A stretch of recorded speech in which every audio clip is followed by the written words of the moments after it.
This is gene therapy for wet AMD, the Regenexx program, and we'll do a pure AC tap that you'll see in a moment as the video rolls. Infusions off, and then a pure vitreous tap. We were doing this, you can see we're depressing the eye because we're doing a pure vitreous tap with the infusion off. And then we do a standard vitrectomy, just like John Kitchens showed, to go to the subretinal space with a 41 gauge catheter. I make sure there's no hyaloid.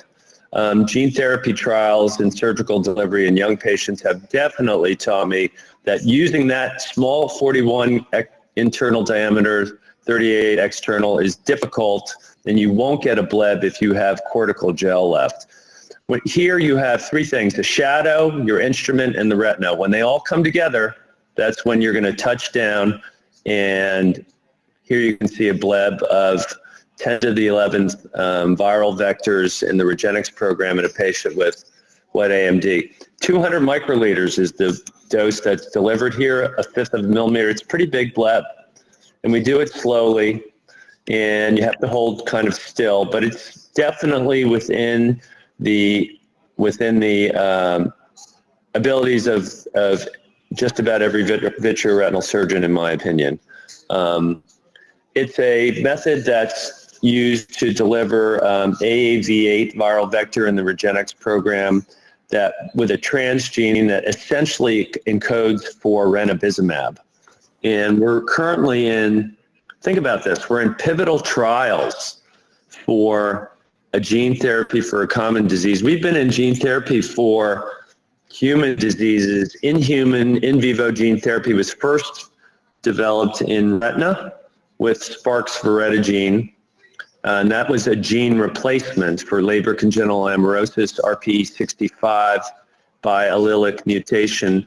And this is a different kind of gene therapy. This is a biofactory approach. We're inserting a transgene and using host machinery, RPE cells, retinal cells, to produce ranibizumab. And because of the phase 1/2 study, safety and efficacy favorable, safety and efficacy of significant reductions in anti-VEGF treatment for wet AMD, this is now in pivotal trials.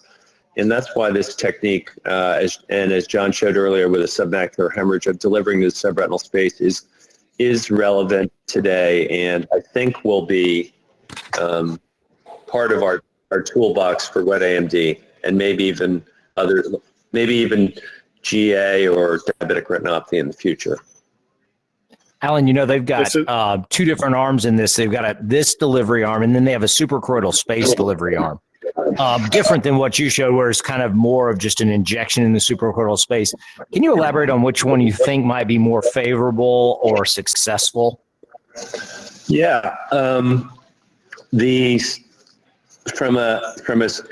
like surgery, like probably everyone is in this audience, but from a patient standpoint, if we can do this in the office with a suprachoroidal injection, and we're using the Clearside injector, which is FDA approved for steroid use in uveitic macular edema, and there are other tools. There are actually several companies that are working on other suprachoroidal injectors. If we can do this in the office, it's certainly better for our patients, better for clinic flow. Can you imagine bringing, patients to the OR with wet AMD for this kind of treatment?